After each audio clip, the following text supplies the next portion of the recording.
Welcome to another episode of My Weird Prompts, an AI-generated podcast featuring the random prompts of Daniel Rosehill as answered by a revolving cast of friendly AI characters. Join us for deep dives into AI, technology, and whatever other random thing Daniel finds fascinating today. Subscribe on Spotify or your favorite podcatcher. Now, today's episode. This episode was generated using artificial intelligence. Please verify facts. Herman and Corn. So I'd like to talk today about a subject that is really, really close to home for me, pun intended.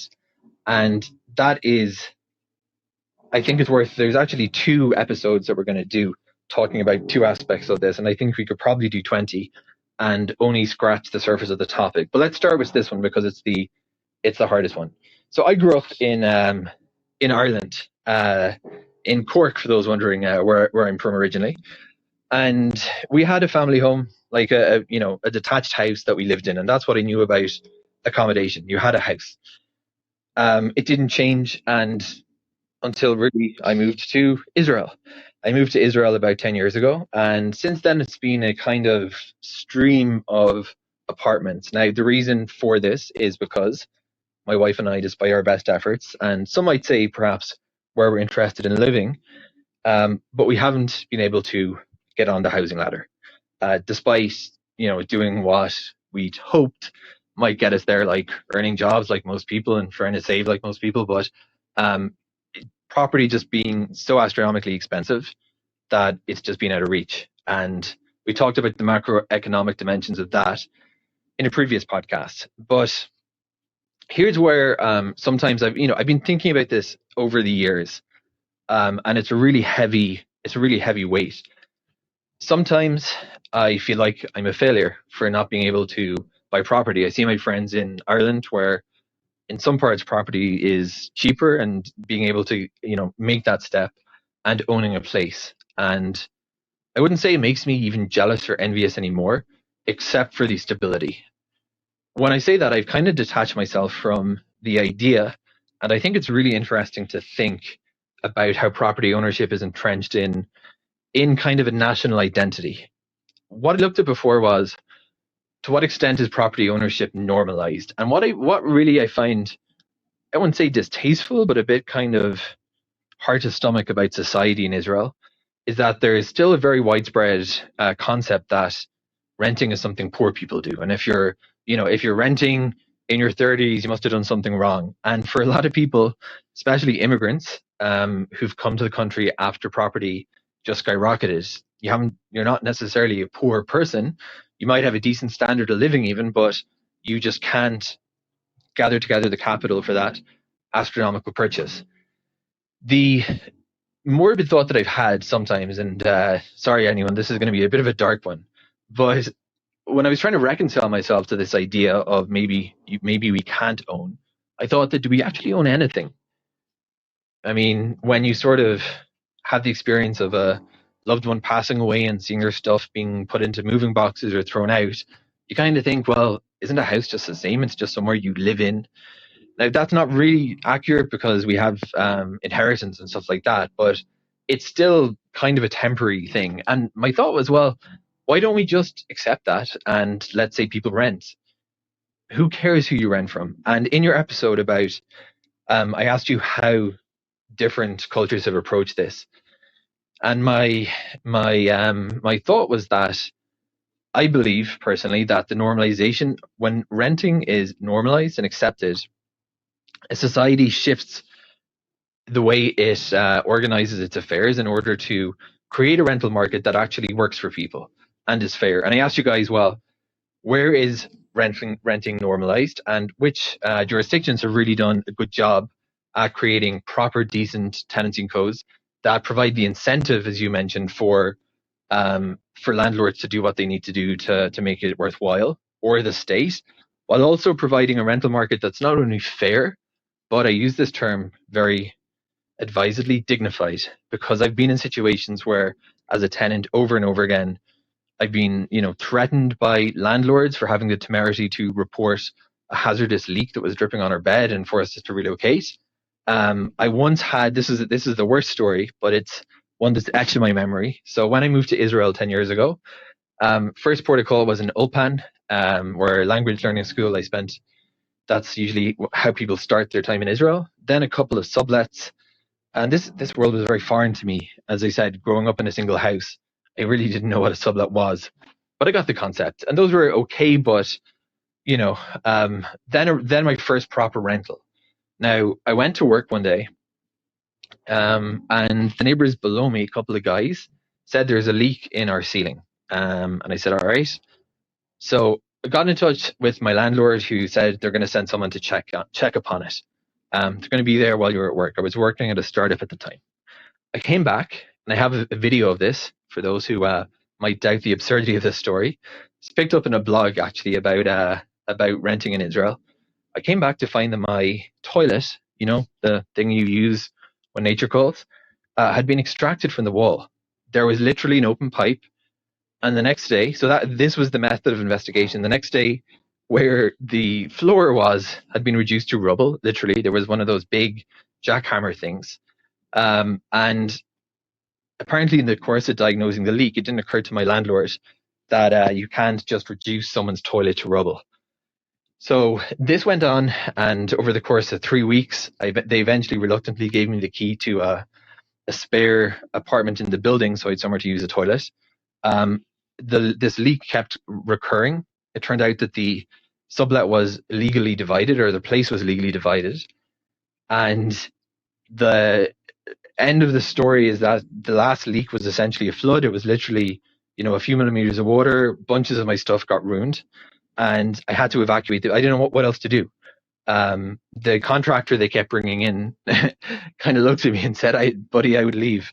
So that was the final push. And I lost my deposit, but I also lost my dignity. I literally had to move all my belongings that were covered in sewer water, from what I could understand. And just feeling like this was an atrocious experience. Did I look into litigating it? I guess like most people. I just had so much going on. I was literally my first year in Israel, and learning the language, the process of taking someone to court for that just seemed so daunting. And I was just happy enough to have a roof over my head again when I got out of that situation. And recently we found ourselves in a kind of similar situation, which is what made me think about this prompt today. The roof started leaking and nothing's been done for 2 weeks. It's flooding, and the landlord is now just talking about just ending the lease. And saying it's somehow our fault for. So I've just had a bunch of atrocious experiences here renting. The fair tenancy law was introduced in order to try to bring some kind of an order to the rental market in Israel, to provide statutes for things like, in this case, mold, which is a common problem in Jerusalem. The landlord has 72 hours to rectify the situation. The problem that I see with these stories of tenants, I don't know if it's fair to call it abuse. Maybe it is. I don't think it's just about losing your dignity. I think it's about feeling that you're a vulnerable little person at the mercy of a machine that is heartless, to put it mildly. And you kind of assume, or you feel like there must be no recourse, because if landlords actually feared that there was a consequence for their actions, why would they behave like this? I'm pretty good at documenting stuff. I've documented this in previous situations, but no one seems that worried. So this is really my question. I would regard, sometimes there's a disconnect between what legislators hear in parliamentary meetings and groups and what reality is as ordinary citizens experience it. If my experience is anything to go by, I would regard Israel's attempts to bring fairness and order to the property market as a total failure. I would say it's jungle out there, and I don't see it as the jungle having gotten better than it was at a previous point in time. And to wrap up with my rant a bit, I want to ask you guys, why is it this way? I know that's not an easy question to get to the bottom of, but I'm a big believer that in Israel, is a very small country, we have some things to teach the world, cybersecurity among others, and an awful lot to learn from the world. And I'd love in that vein to hear your experience in other countries that have maybe had similar dynamics and really cleaned up the problem, and why it is that we encounter things like this, whereby um, countries bring in these codes to try to make it a better experience for renters, but they end up, for whatever reason, just not seemingly making any difference. And maybe the situation isn't as dire as I think it is. Maybe landlords are in, it's kind of psychological warfare, and in a sense are trying to get us to think that the situation is totally bleak and that we just have to tolerate this or be sued if we, I think that's the worst one, facing lawsuits for reporting unsafe conditions. Is that maybe a game? And how can we as tenants anywhere in the world do everything we can, everything in our power, whether it's documentation, using whatever powers are vested to local authorities to make this a fair experience? Because I really think we talked about the housing crisis. There's a homelessness crisis, and I'm not saying that this is more severe at all than this, but it's a different kind of crisis that hits at a lot of people who they're not out on the streets, but they're living in poor conditions, and the permanent fear that they can be kicked out arbitrarily and have to find back into the rental market. It's a real problem. Herman and Corn, let's talk about this rather dismal topic today: renting law, the fair rental law, and why is renting often such a degrading experience? You know, Herman, I was walking through the neighborhood yesterday and I saw a pile of furniture on the sidewalk. It was a decent sofa, a couple of chairs, even a desk. And it got me thinking about how often that sight is actually the aftermath of a minor tragedy. Someone's lease ended, or they were forced out, or the apartment became unlivable. It's such a visceral reminder of how precarious our living situations can be. It's not just wood and fabric, it's the physical remains of a home that didn't hold up. It's the urban cycle of renewal and displacement, Corn, though usually more of the latter. I'm Herman Poppleberry, by the way, for anyone joining us for the first time. And yeah, that precariousness is exactly what our housemate Daniel was getting at in the prompt he sent us this week. He's had some truly harrowing experiences in the rental market, both in Ireland and right here in Jerusalem. He described it as a jungle. And honestly, looking at the state of some of those sidewalk piles, it's hard to disagree. Daniel's stories are, well, they're intense. He mentioned coming home to find his toilet literally jackhammered out of the floor because of a leak, and then being left without a bathroom for weeks. It's one of those things that sounds like a dark comedy until it's actually happening to you. Then it's just a violation of basic dignity. Imagine coming home from a long day of work and your most basic human needs are blocked by a hole in the concrete and a landlord who won't answer the phone. Exactly. And the core of his question is something that I think millions of people around the world are asking right now, especially as we start this year of 2026. Why is there such a massive gap between the laws on the books, like the Fair Rental Law here in Israel or the new Residential Tenancies Amendment Act in Ireland, and the actual lived experience of tenants? Why does the rental market feel like a jungle where the biggest predator wins, regardless of what the statute says? We are sitting here on January 14th, 2026, and yet the power dynamic feels like something out of the 19th century. It's a fascinating, if somewhat depressing, disconnect. We have all these regulations intended to protect people, yet the power dynamic remains so skewed.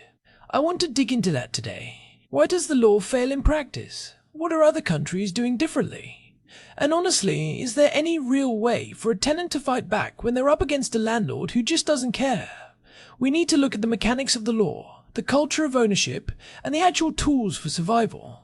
It's a big topic, but it's one we need to tackle. Especially because, as Daniel pointed out, there's this cultural pressure to own property that makes renting feel like a temporary or even a failed state of existence. That psychological layer adds so much weight to the whole thing. If you feel like a second-class citizen because you rent, you're less likely to demand the rights you actually have. Let's start with that disconnect. Israel passed the Fair Rental Law in 2017. It was supposed to be a turning point. It defines what an apartment fit for human habitation actually looks like.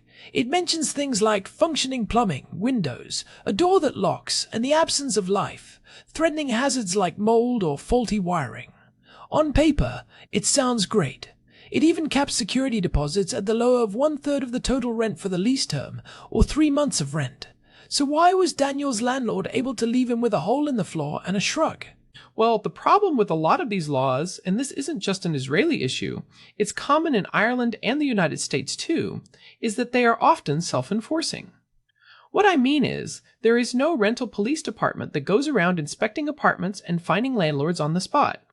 If a landlord violates the law, the burden of enforcement falls entirely on the tenant. And while the 2017 law was a start, it had a major flaw: it didn't cap rent increases. Landlords could just wait for the lease to end and then hike the price to push out a troublesome tenant who dared to ask for a working toilet. Right, and that's the catch-22. If you're a tenant and your landlord is ignoring a leak or threatening you, your primary legal recourse is to take them to court. But if you're in a housing crisis, do you really have the time, the money, or the emotional energy to sue the person who controls your roof? Even with the 2025 updates in Israel, which now require mandatory mediation before you can even go to court, it's a long, exhausting process. It really is. And let's talk about those 2025 updates for a second, because they show the government is trying, even if the results on the ground are slow. As of last year, eviction rules in Israel became significantly stricter. A landlord can't just decide not to renew your lease for no reason. They have to present a legitimate legal reason, like needing the apartment for a close family member, and they have to provide concrete proof. If they're just trying to swap you for someone who will pay 500 shekels more, that's now much harder to do legally. But again, who is checking? If the tenant doesn't know the law, the landlord still wins. It's the same story in Ireland, isn't it? Daniel mentioned the pressure there. Ireland just passed the Residential Tenancies Amendment Act of 2025. It extended the rent pressure zones nationwide until February of this year. And starting in March, they're moving to a new system where rent increases are capped at the lower of 2%, or the rate of inflation. They're even bringing back the rolling 6-year security of tenure. On paper, Ireland is trying to end the jungle. But when the vacancy rate is hovering at just 1 or 2%, the law of the jungle often overrides the law of the land. That vacancy rate is the key, Corn. In Dublin, the average rent for a one-bedroom is now over 1,520 euros. In Tel Aviv, despite the price corrections we saw in 2024 and 25, you're still looking at 60,000 shekels per square meter to buy, which keeps everyone trapped in the rental market. When the vacancy rate is near zero, the market stops being a place of mutual exchange and becomes a hostage situation. If you complain about the mold, the landlord knows there are 50 people behind you who are so desperate they'll live in a swamp just to have a roof. And that brings us to the cultural aspect Daniel mentioned. In Ireland and Israel, there is this massive, almost existential pressure to own land. In Ireland, it's often tied to the historical trauma of the Great Famine and the struggle against landlordism. Owning your home isn't just a financial goal, it's a mark of being a full citizen, of having security that no one can take away. Renting is seen as paying someone else's mortgage while you remain in a state of permanent instability. And in Israel, it's similar but with a different flavor. It's about rooting yourself in a land that has been historically contested. There's that Hebrew term, dirat keva, which means a permanent residence. Renting is seen as erai, or temporary. If you're 40 and renting, the societal whisper is that you haven't quite arrived yet. You're still a nomad. This cultural stigma actually feeds the jungle environment. If we view renting as a temporary stage for young people or a fallback for the less fortunate, we don't invest in making the rental market dignified. We treat it like a bus station instead of a home. And you don't expect a bus station to be comfortable. Exactly. If the goal for everyone is to escape the rental market, then there's very little political will to professionalize it. But look at the contrast in places like Germany or Switzerland. In Switzerland, about 60% of the population rents. It's not a sign of failure, it's a standard lifestyle choice. They've built a system where renting is actually a viable long-term alternative to ownership. Let's look at those successful models.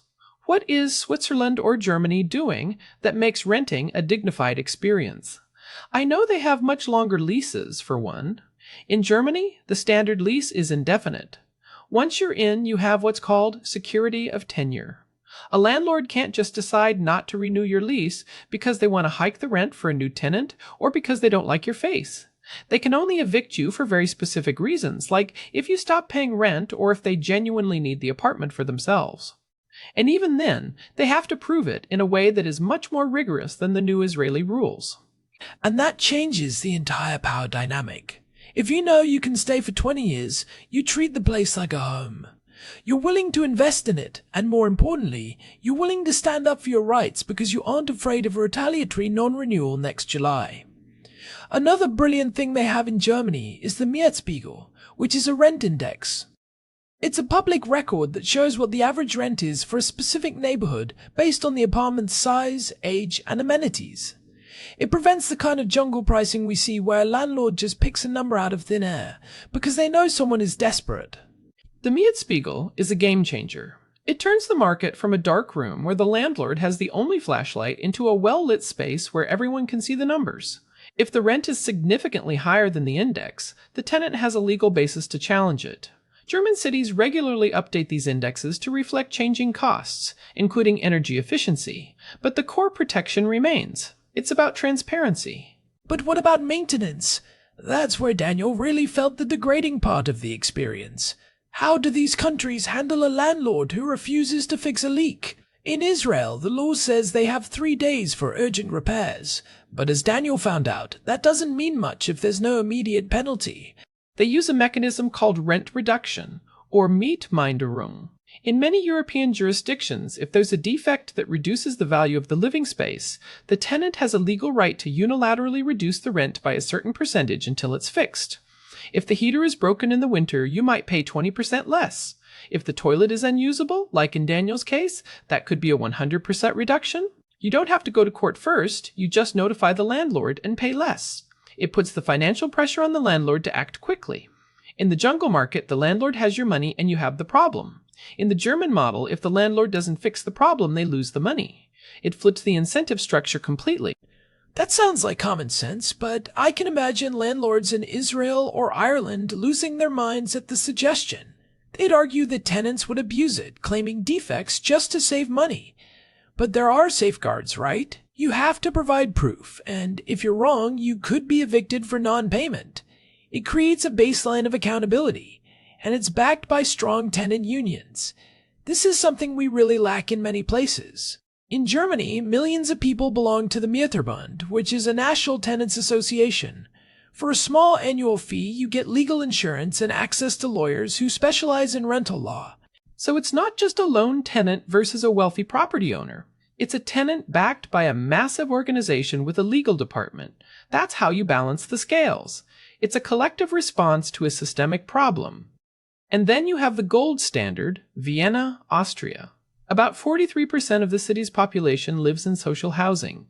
But it's not social housing in the way many people in Ireland or the United States think of it. It's not just for the very poor. It's high-quality, beautiful architecture, often with pools and parks, and it's available to a wide range of income levels. Vienna has consistently ranked as one of the world's most livable cities, largely because of this house. I've seen photos of those Viennese complexes, the Gemeindebau. They look better than the luxury apartments being built in Tel Aviv right now. How does that affect the private rental market? If the city offers high-quality, affordable, secure housing to the middle class, private landlords have to actually compete on quality and price to attract tenants. You can't get away with a jungle apartment if there's a dignified public option right down the street. It sets the floor for the entire market. Exactly. It's a policy choice. We've chosen to treat housing as a high-yield investment vehicle rather than a basic human necessity. When housing is an investment first and a home second, the jungle is an inevitable result because the goal is to maximize profit and minimize cost, which often means skipping maintenance and jacking up the rent. But as we see in Vienna, it doesn't have to be this way. They fund this through a 1% levy on the salaries of every employee in the city. It's a social contract that says everyone deserves a stable home. Let's pivot to the practical side for a moment. Daniel asked what tenants can actually do right now, in the systems we have, to protect themselves.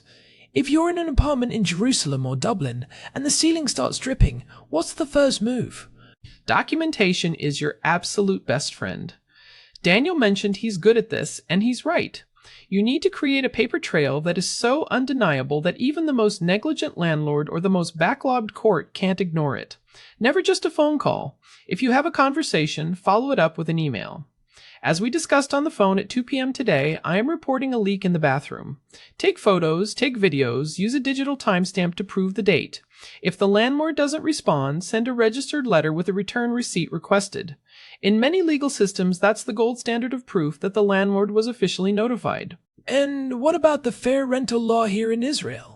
Even if it's hard to enforce, it does give tenants some specific rights. For example, if there's an urgent defect like a plumbing failure, the landlord is legally required to fix it within 3 days. If it's not urgent but still a defect, they have 30 days. The law actually says that if the landlord doesn't fix an urgent defect in time, the tenant can fix it themselves and deduct the cost from the rent. But you have to follow the procedure perfectly. You have to give them the notice, wait the 3 days, and then give them a second notice that you are going to fix it yourself. It's a minefield. If you miss one step, the landlord can claim you're in breach of the contract. That's why the second piece of advice is to find your community. Even if there isn't a massive national union, there are often local tenant advocacy groups. In Ireland, you have Threshold, which provides free, confidential advice and is working tirelessly to prevent homelessness. In Israel, there are organizations like the Fair Housing Center. These groups have seen it all.